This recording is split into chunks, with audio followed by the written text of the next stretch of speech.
السلام عليكم ورحمة الله وبركاته. الحمد لله نحمده ونستعينه ونستغفره ونعوذ بالله من شرور أنفسنا ومن سيئات أعمالنا. من يهده الله فلا مضل له ومن يضلل فلا هادي له. أشهد أن لا إله إلا الله وحده لا شريك له وأشهد أن محمدا عبده ورسوله. اللهم صل على محمد وعلى آل محمد كما صليت على إبراهيم وعلى آل إبراهيم إنك حميد مجيد. اللهم بارك على محمد وعلى آل محمد كما باركت على إبراهيم وعلى آل إبراهيم إنك حميد مجيد. أما بعد فإن أحسن الحديث كتاب الله وخير الهدي هدي محمد صلى الله عليه وسلم وشر الأمور محدثاتها وكل محدثة بدعة وكل بدعة ضلالة وكل ضلالة في النار. قال الله تبارك وتعالى في القرآن المجيد والفرقان الحميد: أعوذ بالله من الشيطان الرجيم. يا أيها الذين آمنوا اتقوا الله حق تقاته ولا تموتن إلا وأنتم مسلمون. يا أيها الناس اتقوا ربكم الذي خلقكم من نفس واحدة وخلق منها زوجها وبث منهما رجالا كثيرا ونساء واتقوا الله الذي تساءلون به والأرحام إن الله كان عليكم رقيبا. يا أيها الذين آمنوا اتقوا الله وقولوا قولا سديدا يصلح لكم أعمالكم ويغفر لكم ذنوبكم ومن يطع الله ورسوله فقد فاز فوزا عظيما. قال الله تبارك وتعالى في مقام آخر: إن عدة الشهور عند الله 12 شهرا في كتاب الله يوم خلق السماوات والأرض منها 4 حرم ذلك الدين القيم فلا تظلموا فيهن أنفسكم وقاتلوا المشركين كافة كما يقاتلونكم كافة. تمام قسم کی تعریفات کبریائی بڑھائی ابتدائی شہنشاہی اللہ جل شانہ کے لیے خاص ہے. اللہ تعالیٰ کی پاکیزہ و برکت حمد و ثنا کے بعد آمین اللہ تعالیٰ درود و سلام نبی رحمت جناب محمد رسول اللہ صلی اللہ علیہ وسلم کی ذات اقدس پر. برادران اسلام، بزرگوں، دوستوں، پردہ نشین اور بہن بیٹیوں، خطبہ مسنونہ میں جو آیہ کریمہ تلاوت کی گئی ہے اس میں اللہ تبارک و تعالیٰ نے سال کے مہینوں کی گنتی اور پھر ان میں حرمت والے مہینوں کا تذکرہ کیا ہے. ان حرمت والے مہینوں میں بالخصوص انسان کو کسی بھی قسم کا ظلم و جبر اور زیادتی والا کام، گناہ کا کام نہیں کرنا ہے. بالعموم تو ہر وقت انسان کو ظلم سے، گناہ سے اپنے آپ کو بچانا ہے، کیونکہ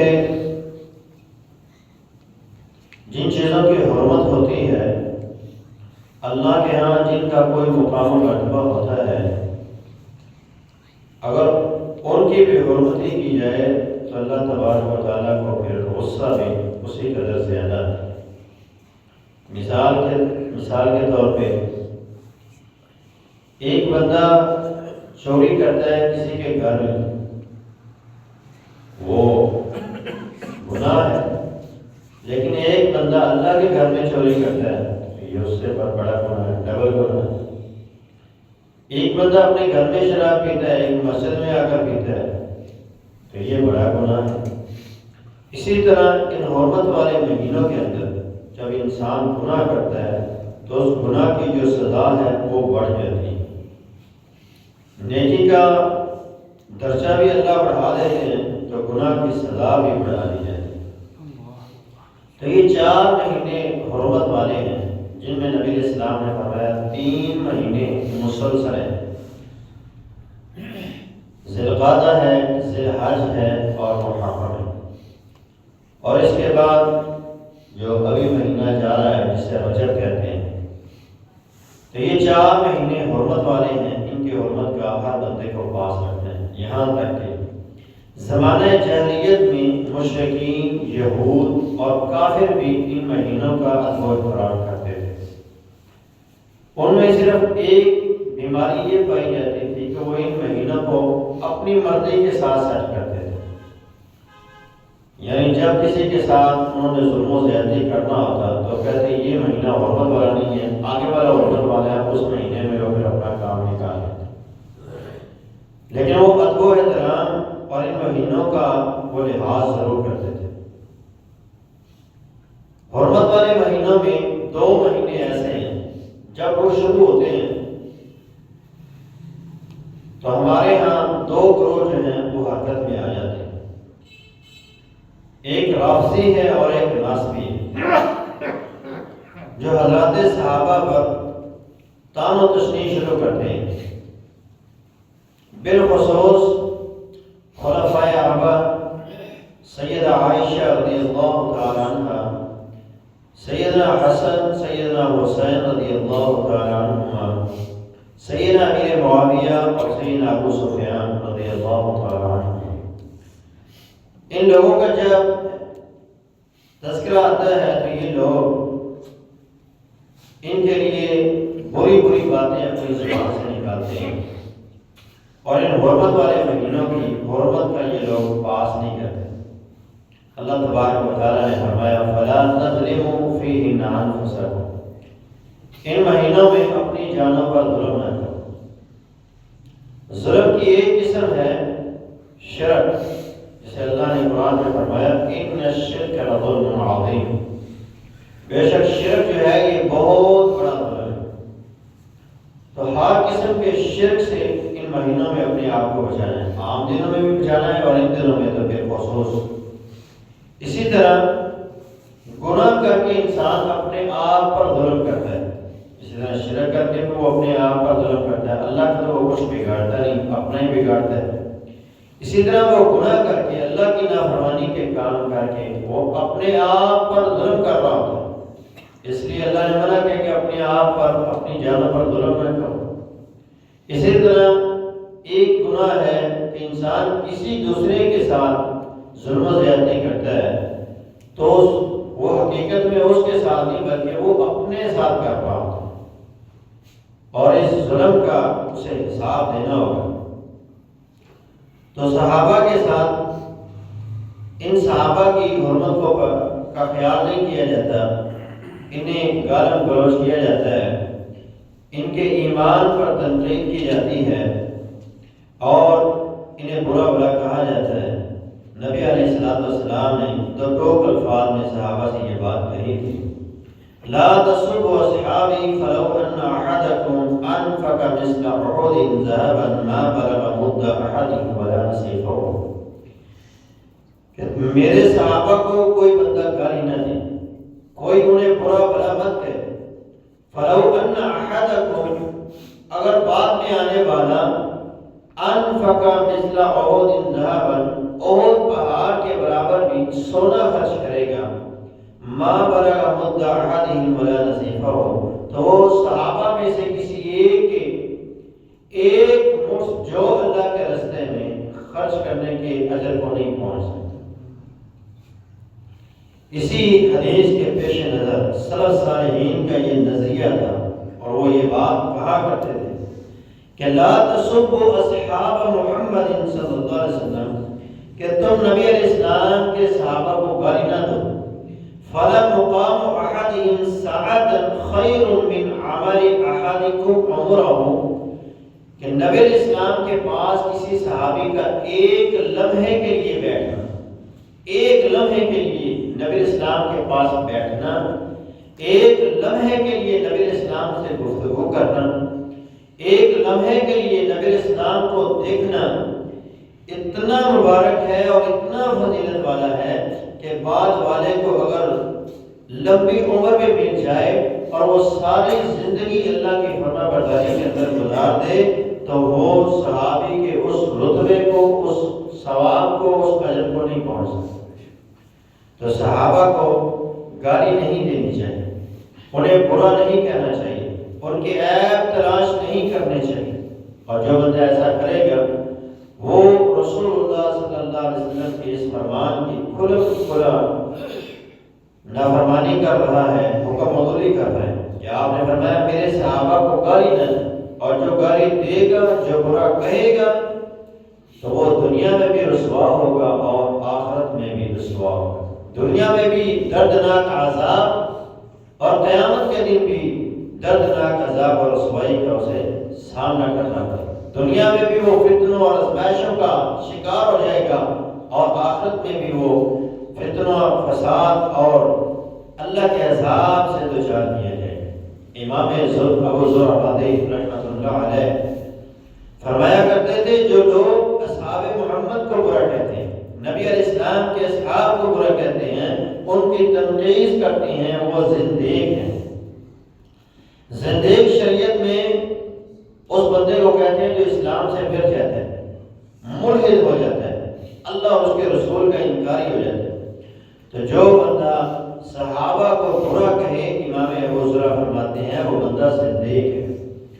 امام احمد بن حنبل رحمۃ اللہ علیہ فرماتے ہیں کہ جب تم کسی بندے کو دیکھو کہ وہ نبی علیہ السلام کے اصحاب پر طعن و تشنیع کر رہا ہے، تم اس کے مسلمان ہونے کے اندر شک کرو، یعنی اس بندے کے اسلام کے اندر شک کیا جائے گا جو نبی علیہ السلام کے صحابہ کو برا کہتے ہیں۔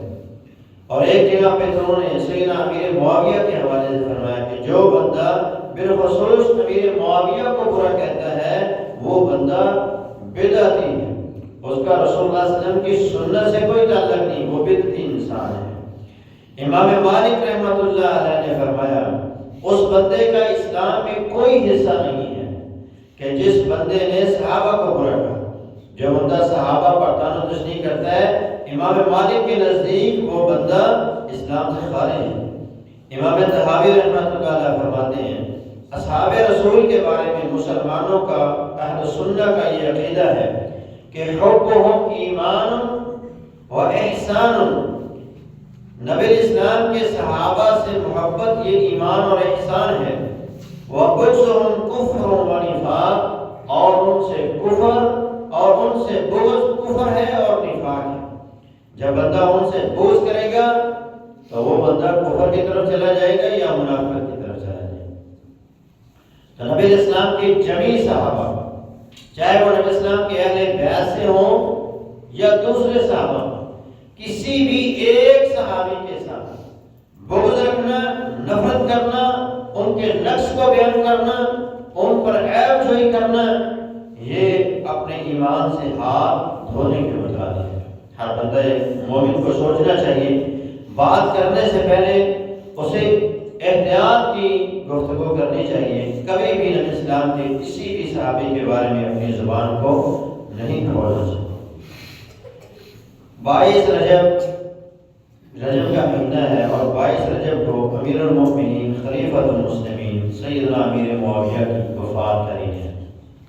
ہمارے یہاں 22 رجب کو کنڈے بھرے جاتے ہیں، حلوے تقسیم کیے جاتے ہیں، اور بابر یہ کہا جاتا ہے کہ یہ سیدنا امام جعفر صادق رحمۃ اللہ علیہ کی پیدائش کا دن، جبکہ مورخین کے نزدیک امام جعفر صادق رحمۃ اللہ علیہ کی تاریخ پیدائش جو ہے وہ رمضان المبارک کی ہے، وہ رمضان المبارک میں پیدا ہوا۔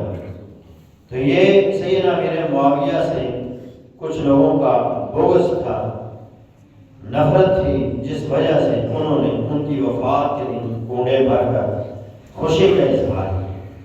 تو اہل سنہ کو، مسلمانوں کو ان چیزوں سے احتیاط کرنی ہے اور اس قسم کی کسی بھی بدعت کا حصہ نہیں بننا۔ امیر معاویہ رضی اللہ عنہ نبی علیہ السلام کے اصحاب میں سے نمایاں مقام حاصل تھا انہیں۔ سیدنا امیر معاویہ خاندانی لحاظ سے بھی اور اسلامی نقطۂ نظر سے بھی دونوں لحاظ سے نمایاں حیثیت کے حامل ہیں۔ خاندانی پس منظر کیا ہے کہ یہ رسول اللہ صلی اللہ علیہ وسلم کے اور امیر معاویہ کا جو خاندان ہے وہ 5ویں پشت میں ایک ہو جاتا ہے۔ سیدنا امیر معاویہ اور سیدنا محمد رسول اللہ صلی اللہ علیہ وسلم کا خاندان قریش ہے۔ قریش کے دو آگے شاخیں ہیں، بنو ہاشم ہے اور بنو امیہ۔ تو بنو امیہ میں سے سیدنا امیر معاویہ ہیں اور بنو ہاشم میں سے اللہ کے رسول صلی اللہ علیہ وسلم محمد بن عبداللہ بن عبد المطلب بن ہاشم بن عبد مناف۔ اور امیر معاویہ کا سلسلہ نسب یوں ہے، معاویہ بن ابی سفیان بن حرب بن امیہ بن عبد شمس بن عبد مناف۔ تو عبد مناف پر رسول اللہ صلی اللہ علیہ وسلم کا خاندان اور سیدنا امیر معاویہ کا خاندان ایک ہو جاتا ہے۔ تو اس لحاظ سے یہ قریش ہیں، اور قریش کو اللہ تعالیٰ نے دنیا میں تمام جہانوں سے اللہ نے چنا ہے۔ اللہ نے اولاد اسماعیل سے کنانہ کو، اسی طرح سارے نبی اسلام نے وہ بیان کیے، اور آخر میں فرمایا ان میں سے اللہ نے قریش کو، اور قریش میں سے اللہ نے بنو ہاشم کو، اور بنو ہاشم سے اللہ نے مجھے چنا۔ تو یہ قریش جو خاندان ہے یہ اللہ کے یہاں عزت و احترام والا خاندان ہے، اور اسی خاندان کے چشم و چراغ سیدنا امیر معاویہ رضی اللہ عنہ۔ تو خاندانی پس منظر رسول اللہ صلی اللہ علیہ وسلم کا اور سیدنا امیر معاویہ کا ایک ہے۔ سیدنا امیر معاویہ کی رسول اللہ صلی اللہ علیہ وسلم سے کئی ایک رشتہ داریاں بھی ہیں۔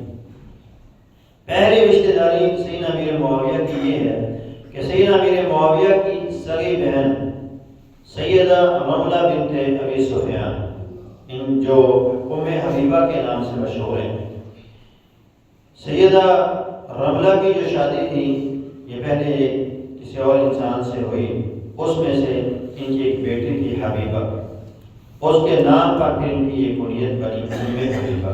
ام حبیبہ کے نام سے یہ مشہور ہیں، اور نبی اسلام کی یہ بیوی ہیں۔ تو نبی اسلام کی بیویاں جو ہیں یہ قوم کی مائیں، اور قوم کے جو ماؤں کے جو بھائی ہوتے ہیں وہ ماموں ہوتے ہیں۔ تو اس لیے محدثین نے انہیں خال المؤمنین کے لقب سے نوازا ہے کہ نبی اسلام کے یہ سادہ ہیں، اور نبی اسلام کے یہ برادر اللہ ہیں، برادر نسبی ہیں، اس لیے یہ مسلمانوں کے ماموں ہیں۔ ایک رشتہ ان کا رسول اللہ صلی اللہ علیہ وسلم سے یہ ہے کہ یہ رسول اللہ صلی اللہ علیہ وسلم کے برادر اللہ ہیں۔ ان کی ایک رشتہ داری رسول اللہ صلی اللہ علیہ وسلم سے یہ بھی ہے کہ رسول اللہ صلی اللہ علیہ وسلم کی جو بیٹی رقیہ ہے، سیدنا عثمان رضی اللہ عنہ کی جو بیوی تھی، ان میں سے ایک بیٹا تھا جس کا نام عبداللہ تھا۔ سیدنا عبداللہ کی شادی جو ہے وہ سیدنا امیر معاویہ کی بیٹی رملہ بنت معاویہ سے ہوئی۔ ان کی بہن کا نام بھی رملہ تھا اور ان کی بیٹی کا نام بھی رملہ تھا۔ تو ان کی بیٹی جو رملہ تھی اس کی شادی سیدنا عثمان کے بیٹے عبداللہ سے ہوئی۔ تو یہ رسول اللہ صلی اللہ علیہ وسلم کے ساتھ ان کی ایک یہ رشتہ داری ہے کہ رسول اللہ صلی اللہ علیہ وسلم ان کی بیٹی کے دادا سسر کہہ رہے ہیں یا نانا سسر کہہ رہے ہیں۔ تیسری رشتہ داری رسول اللہ صلی اللہ علیہ وسلم کے ساتھ ان کی یہ تھی کہ سیدنا امیر معاویہ سیدہ میمونہ ام المؤمنین رضی اللہ عنہ کی چھوٹی بہن کے شوہر تھے، جن کا نام قرینہ صغرا تھا۔ تو یہ رسول اللہ صلی اللہ علیہ وسلم کے ہم ظلم بھی ہوئے۔ تو نبی علیہ السلام کی ایک حدیث ہے جس میں آپ نے یہ بات ارشاد فرمائی تھی، کل سبب و نسب منقطع یوم القیامہ الا سبب و نسب۔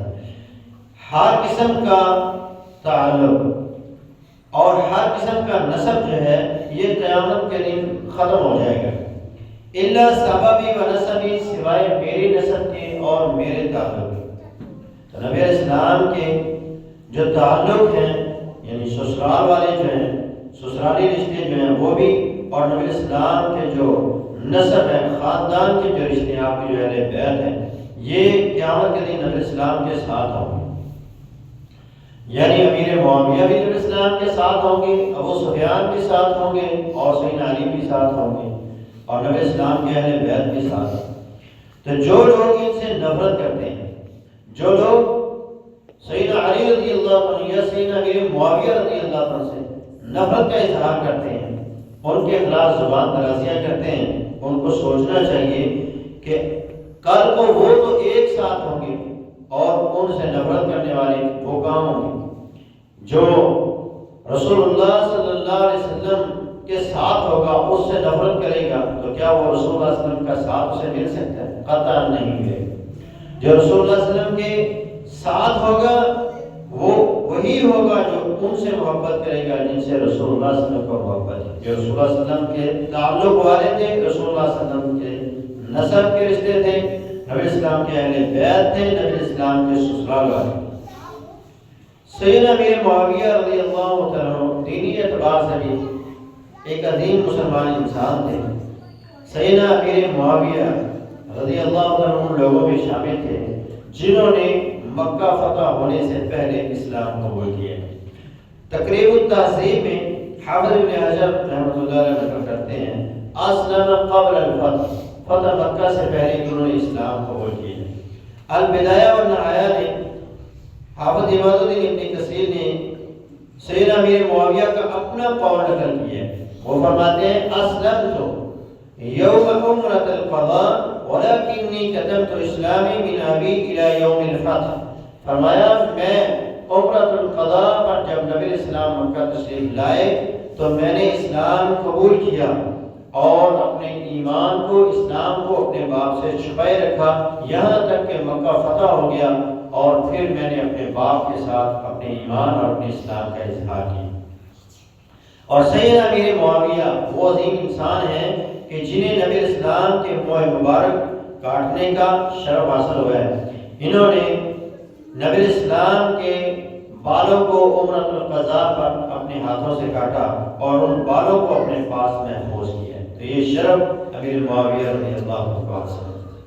سیدنا امیر معاویہ جو ہیں یہ قابل بھروسہ انسان تھے، قابل اعتماد آدمی تھے، رسول اللہ کے نزدیک بھی اور صحابہ کے نزدیک بھی۔ البدایہ میں حافظ عماد الدین ابن کثیر نقل کرتے ہیں کہ معاویہ ان کاتبین وحی میں سے تھے جن پر رسول اللہ صلی اللہ علیہ وسلم نے اعتماد فرمایا۔ اور حدیث نقل کرتے ہیں امام مسلم قال ابو سفیان نے رسول اللہ صلی اللہ علیہ وسلم، ابو سفیان نے رسول اللہ صلی اللہ علیہ وسلم سے کہا اے اللہ کے رسول صلی اللہ علیہ وسلم معاویہ تجعلہ کاتبا بین یدیک؟ قال نعم۔ آپ نے فرمایا کہ اے اللہ کے رسول میرے بیٹے معاویہ کو آپ اپنا کاتب رکھ لیں، اپنے ساتھ رکھیں اسے تاکہ یہ آپ کے لیے کتابت کرے۔ تو آپ نے فرمایا ہاں میں اس کو اپنا کاتب منتخب کرتا ہوں۔ اسی طرح حضرت عبداللہ ابن عباس دلائل النبوہ کے اندر یہ قول ان کا نقل کیا گیا ہے کانا یکتب الوحی، کہ امیر معاویہ جو تھے وہ وحی کو لکھا کرتے تھے۔ تو رسول اللہ صلی اللہ علیہ وسلم کے مشہور جو کاتبین تھے وہ 33 کاتبین تھے، ان میں سے سب سے زیادہ آخری وقت میں جس بندے نے کتابت کی ہے وہ سیدنا امیر معاویہ رضی اللہ عنہ۔ رسول اللہ صلی اللہ علیہ وسلم نے غیر مسلم بادشاہوں کو جو خطوط لکھے ہیں ان خطوط کی تعداد 165 ہے۔ ان 165 میں سے 130 خطوط جو ہیں وہ سیدنا امیر معاویہ رضی اللہ عنہ کی کتابت ہے، یعنی 130 خط جو ہیں وہ سیدنا امیر معاویہ رضی اللہ عنہ نے لکھے۔ تو کیا ثابت ہوتا ہے کہ امیر معاویہ رضی اللہ عنہ رسول اللہ صلی اللہ علیہ وسلم کے قابل اعتماد بھروسہ مند آدمی تھے جن پر رسول اللہ صلی اللہ علیہ وسلم کو اعتماد تھا۔ اسی لیے نبی اسلام نے انہیں اپنا کاتب منتخب کیا اور وہ نبی اسلام کے خطوط لکھا کرتے تھے جو غیر مسلم بادشاہوں کی طرف بھیجے جاتے تھے۔ سیدنا عمر رضی اللہ تعالیٰ عنہ یہ وہ عظیم انسان ہیں جنہوں نے مسلمانوں میں، بادشاہوں میں ایک مثالی حکومت قائم کی۔ ان کا ایک نظریہ تھا کہ یہ 2 سال سے زائد کسی جگہ پر کسی گورنر کو نہیں رکھتے تھے، بدل دیتے تھے، تبادلہ کر دیتے تھے۔ یعنی اگر کسی کو مثال کے طور پہ سیالکوٹ کا امیر بنایا گیا ہے تو 2 سال تک وہ وہاں رہے گا، 2 سال کے بعد اسی کسی دوسرے شہر کے اندر اس کو بھیج دیا جائے گا اور وہ وہاں اپنی جو فرائض ہیں وہ انجام دیں۔ یہ ان کی ایک حکمت عملی تھی۔ تو سیدنا عمر فاروق رضی اللہ عنہ کے دور خلافت میں سیدنا امیر معاویہ جو ہیں یہ 5 سال تک دمشق کے گورنر رہے، یعنی ان کو ان کے عہدے سے معزول نہیں کیا گیا۔ اس قدر سیدنا عمر فاروق رضی اللہ عنہ ان پر اعتماد کرتے تھے۔ سیدنا عمر رضی اللہ عنہ کے اعتماد کو دیکھیں کہ فلسطین جب مسلمانوں کو ملا، مسلمانوں نے فلسطین کو فتح کیا، اللہ تعالیٰ نے وہ فلسطین کا علاقہ مسلمانوں کو عطا فرمایا۔ آج جو اس پر کافر یہودی ظلم و ستم کر رہے ہیں، اللہ تعالیٰ فلسطینیوں کی مدد فرمائے اور قبلہ اول کو اللہ تعالیٰ آزادی کی نعمت سے نوازے۔ تو سیدنا عمر فاروق رضی اللہ عنہ اس معاہدے پر جو دستخط کروائے ہیں وہ اپنے نہیں کیے، بلکہ سیدنا امیر معاویہ رضی اللہ عنہ سے کروائے، کیونکہ دمشق کے گورنر وہ تھے۔ فرمایا اس معاہدے کے اوپر دستخط آپ کے ہوں اور یہ پورا علاقہ آپ کے زیر اثر۔ سیدنا امیر معاویہ رضی اللہ عنہ اس قدر بھروسے مند آدمی تھے کہ سیدنا عثمان رضی اللہ عنہ کے 12 سالہ دور خلافت میں آپ دمشق کے حاکم رہے۔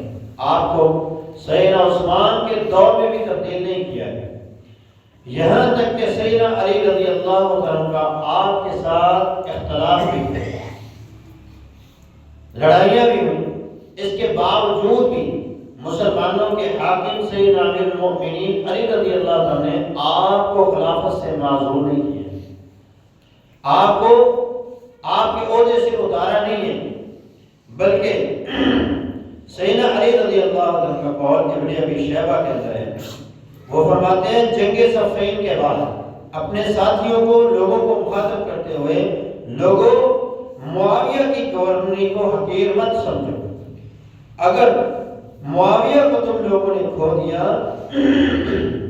تو پھر سر شانوں سے ایسے گریں گے جیسے حنظل کا پھل اپنے درخت سے گرتا ہے۔ تو یہ سیدنا امیر معاویہ رضی اللہ عنہ کے بارے میں سیدنا علی رضی اللہ عنہ کا نظریہ تھا، یہ سوچ تھی۔ اختلافات ان کے تھے تو اختلافات ہو جانا یہ کوئی بڑی بات نہیں ہے، لیکن ان کی ایک دوسرے کے دل میں عزت و احترام تھا، وہ ایک دوسرے کا لحاظ ضرور کرتے تھے۔ تو سیدنا علی رضی اللہ تعالیٰ عنہ باوجود اختلاف کے انہوں نے امیر معاویہ کو ان کے عہدے سے معزول نہیں کیا، بلکہ ان کو ان کے عہدے پر برقرار رکھا۔ 6 سال تک حضرت علی رضی اللہ عنہ کے دور خلافت میں وہ حاکم دمشق رہے۔ پھر سیدنا حسن رضی اللہ عنہ کا دور خلافت شروع ہوتا ہے تو 6 ماہ تک آپ کو آپ کے عہدے پر رکھا گیا، اور پھر 6 ماہ کے بعد سیدنا حسن رضی اللہ عنہ نے آپ سے صلح کر لی، اور صرف صلح ہی نہیں بلکہ آپ کو پوری ملت اسلامیہ کا خلیفہ نامزد بھی کر دیا۔ خود بیعت کی، اپنے بھائی حسین سے بیعت کروائی، اور مسلمانوں کے اکیلے حکمران سیدنا امیر معاویہ رضی اللہ عنہ کو بنا دیا۔ اسلامی حدود کو پھر امیر معاویہ رضی اللہ عنہ نے 40 لاکھ مربع میل سے 65 لاکھ مربع میل تک پہنچا دیا۔ تو یہ سیدنا امیر معاویہ رضی اللہ عنہ، جن کے بارے میں ایک انگریز رائٹر لکھتا ہے کہ مسلم حکمرانوں میں سب سے زیادہ جنہوں نے ہمیں نقصان پہنچایا وہ سیدنا عمر ہیں اور سیدنا امیر معاویہ ہیں۔ اگر عمر اور معاویہ جیسے 2-4 اور مسلم حکمران پیدا ہو جاتے تو روئے زمین سے کفر کا خاتمہ ہو جاتا اور اسلام کا بول بالا جاتا۔ شاہ روم ہرقل نے اس وقت یہ بات کہی جب سیدنا امیر معاویہ رضی اللہ عنہ نے اپنے بحری بیڑوں کو سمندر میں ڈالا تو اس نے کہا محمد علیہ السلام نے اسلام کو مکہ سے شروع کیا اور عرب میں پھیلا دیا، اور عمر نے عرب سے عجم تک پہنچا دیا، اور اب اگر معاویہ نے اپنے بحری بیڑے سمندر میں ڈالے ہیں تو اسلام یورپ تک پہنچے گا۔ تو اسلام پھر یورپ تک پہنچا ہے، اور کفر کی جو بڑی بڑی ریاستیں تھیں وہ اسلام کے زیر اثر، اسلام نے انہیں فتح کر لیا اور مسلمانوں نے انہیں اپنے پاؤں تلے رون دیا۔ سیدنا امیر معاویہ رضی اللہ تعالیٰ عنہ وہ ہستی ہیں کہ جن کے بارے میں رسول اللہ صلی اللہ علیہ وسلم نے اپنی محبت کا اظہار فرمایا ہے۔ سیدنا امیر معاویہ کسی سفر سے واپس آئے اور اپنی بہن سے ملنے آئے، اور بہن نے کہا بھائی تھکا ہوا ہے، تو سر میں تیل لگایا، تیل لگا رہے تھے کہ اللہ کے رسول صلی اللہ علیہ وسلم تشریف آتا، تو آپ نے فرمایا اے ام حبیبہ کیا کر رہی ہو؟ فرمایا اپنے بھائی کو تیل لگا رہی ہوں کیونکہ میں اس سے محبت کرتی ہوں۔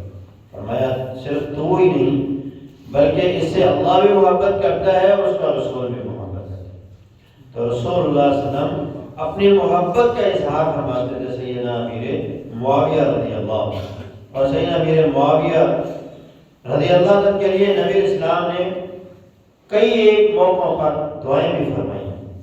ایک دفعہ سیدنا امیر معاویہ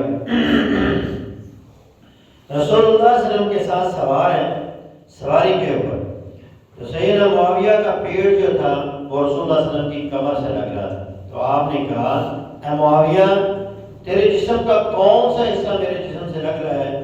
فرمایا اللہ کے رسول میرا پیٹ آپ کی کمر سے لگ رہا ہے، تو آپ نے فرمایا اللہم املأہ علما و حکمہ، اے اللہ معاویہ کے پیٹ کو علم اور حکمت سے بھر دے۔ تو یہ دعا رسول اللہ صلی اللہ علیہ وسلم کی قبول ہوئی۔ صحابہ کرام آپ کے علمی معیار کا اعتراف کرتے ہیں۔ سیدنا عبداللہ ابن عباس رضی اللہ عنہ جیسے عظیم مفسر قرآن، ان کے بارے میں بھی اللہ کے نبی صلی اللہ علیہ وسلم نے دعا فرمائی اللہم علمہ الکتاب، اللہ ان کے کتاب کی تعلیم عطا فرما، انہیں مفسر قرآن بنا، تو سب سے بڑے قرآن کے مفسر بنے۔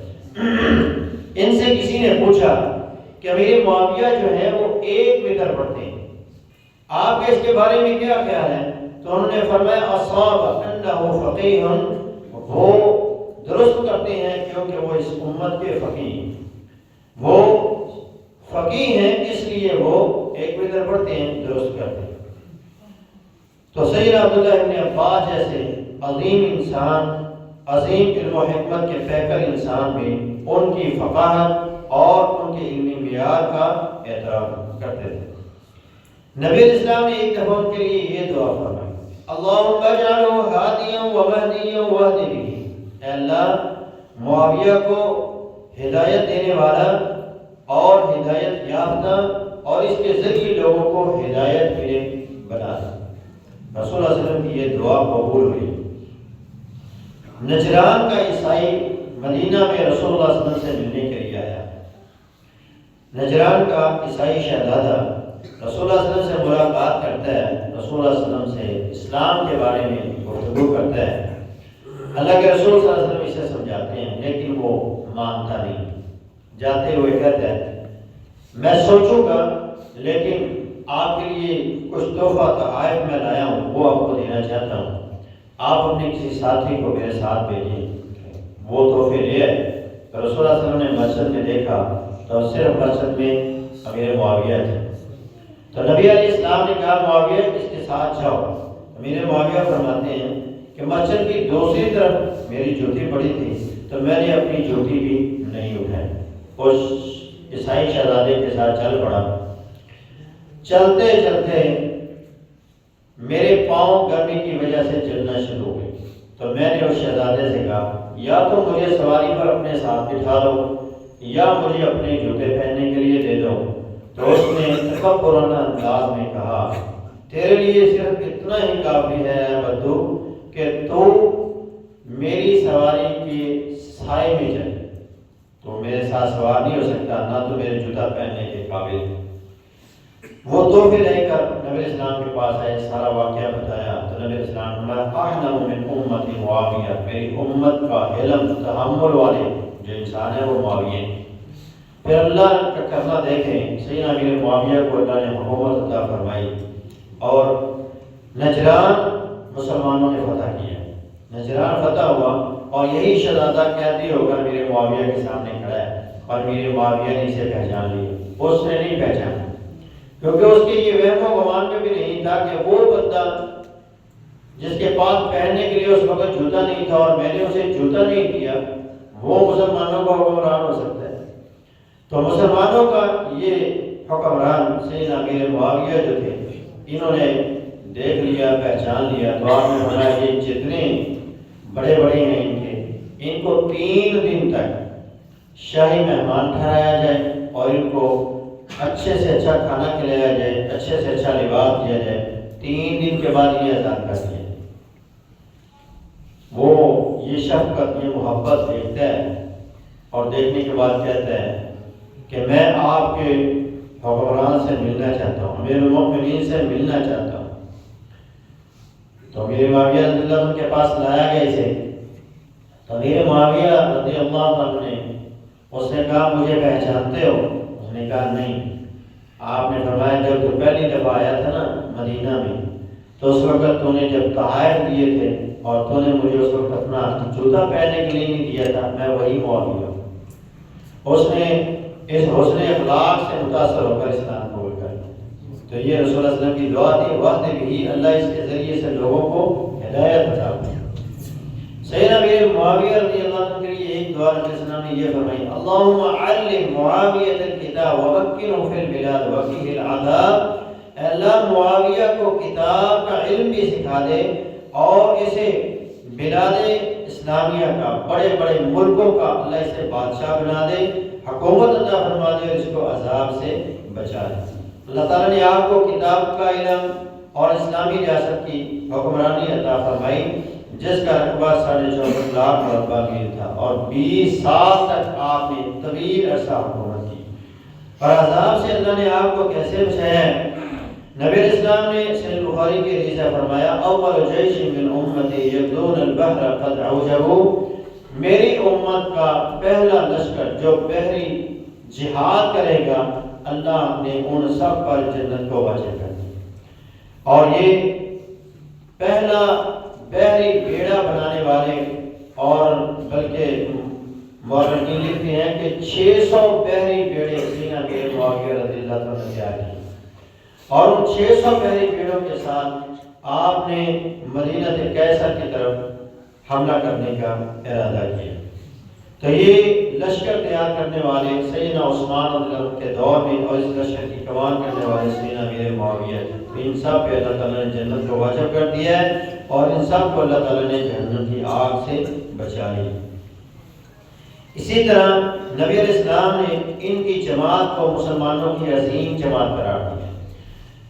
نبی علیہ السلام کے نواسے سیدنا حسن اور سیدنا حسین مسجد میں آئے تو آپ نے انہیں اٹھایا اور فرمایا، ان ابنی ھذا سید، میرا یہ بیٹا حسن جو ہے یہ سردار ہے، وَلَعَلَّ اللَّهُ يُصْلِحَ بِهِ بَيْنَ فِئَتَيْنِ عَظِیمَتَیْنِ مِنَ الْمُسْلِمِینَ، یہ مسلمانوں کی 2 عظیم جماعتوں کے درمیان صلح کروائی، یعنی سیدنا علی رضی اللہ عنہ کی جماعت تھی اور سیدنا امیر معاویہ کی جماعت۔ رسول اللہ صلی اللہ علیہ وسلم نے پہلے پیشن گوئی تھی کہ یہ سب مسلمان ہیں اور یہ مسلمانوں کی 2 جماعتیں ہوں گی، آپس میں اختلاف ہوگا تو میرا بیٹا حسن جو ہے یہ ان کے درمیان صلح کروائے گا۔ اور رسول اللہ صلی اللہ علیہ وسلم نے کہ اس پیشن گوئی کو سیدنا حسن نے اپنے دور خلافت میں پورا کیا، اور مسلمانوں کے امیر سیدنا امیر معاویہ کو منتخب کیا اور ان کی حمایت کی اور ان کے حق میں اپنی خلافت کو چھوڑ دیا، اور رسول اللہ صلی اللہ علیہ وسلم کی اس پیشن گوئی کو ثابت کر۔ صحابہ اور تابعین کے نزدیک سیدنا امیر معاویہ ایک مقام رکھتے تھے۔ سیدنا ابو درداء کا قول ہے کہ سب سے بڑھ کے رسول اللہ صلی اللہ علیہ وسلم کی نماز کے مشابہ جس بندے کی نماز میں نے دیکھی ہے وہ معاویہ ہے۔ اسی طرح سیدہ عائشہ رضی اللہ عنہا فرماتی ہیں کہ فتنوں کے دور میں میری یہ خواہش تھی، یعنی جب مسلمانوں میں افراتفری پھیلے اور حضرت عمر کی شہادت، پھر سیدنا عثمان کی شہادت، فرمایا میری یہ خواہش تھی کہ اللہ میری عمر بھی معاویہ کو لگا۔ سیدنا عبداللہ ابن عمر فرماتے ہیں کہ رسول اللہ صلی اللہ علیہ وسلم کے بعد سب سے بڑا سردار جسے میں سمجھتا ہوں وہ معاویہ ہے۔ سیدنا عبداللہ ابن عباس فرماتے ہیں معاویہ سے بڑھ کے کسی کو خلافت کا حقدار میں نہیں سمجھتا۔ عمر بن عبدالعزیز رحمۃ اللہ علیہ فرماتے ہیں کہ عمر بن عبدالعزیز نے ایسے ہی نا ابراہیم بن میسرہ فرماتے ہیں کہ میں نے عمر بن عبدالعزیز کو اپنے ہاتھ سے کسی کو سزا دیتے ہوئے نہیں دیکھا سوائے اس بندے کے جس نے امیر معاویہ رضی اللہ عنہ کو گالی دی، اس کو آپ نے اپنے ہاتھ سے 20 کوڑے مارے۔ عبداللہ ابن مبارک سے کسی نے کہا کہ معاویہ افضل ہے یا عمر بن عبدالعزیز، یہ بھی اموی تھے، تو یہ افضل ہے یا وہ افضل ہے؟ تو فرمایا امیر معاویہ نے رسول اللہ صلی اللہ علیہ وسلم کے ساتھ جو جنگ کی ہے اس جنگ میں جو گرد و غبار اٹھی اور وہ گرد و غبار ان کے گھوڑے کے نتنوں میں گئی، عمر بن عبدالعزیز اس خاک کے برابر بھی نہیں، صحابی کے مقام و مرتبے کو تو پہنچنا دور کی بات ہے۔ امام نسائی رحمۃ اللہ علیہ فرماتے ہیں اگر تم معاویہ کو دیکھ لیتے تو تم سمجھتے کہ یہ اس امت کے مہدی ہیں۔ تو یہ صحابہ کے نزدیک، رسول اللہ کے نزدیک، محدثین کے نزدیک ایک معتبر شخصیت ہے اور مسلمانوں کے عظیم لیڈر تھے، مسلمانوں کے عظیم حکمران تھے۔ صحابہ کے آپس میں اختلاف کو بنیاد بنا کر کسی بھی صحابی پر تن و تشریح کرنا یہ اپنے ایمان سے ہاتھ دھو بیٹھنے کے مترادف ہے۔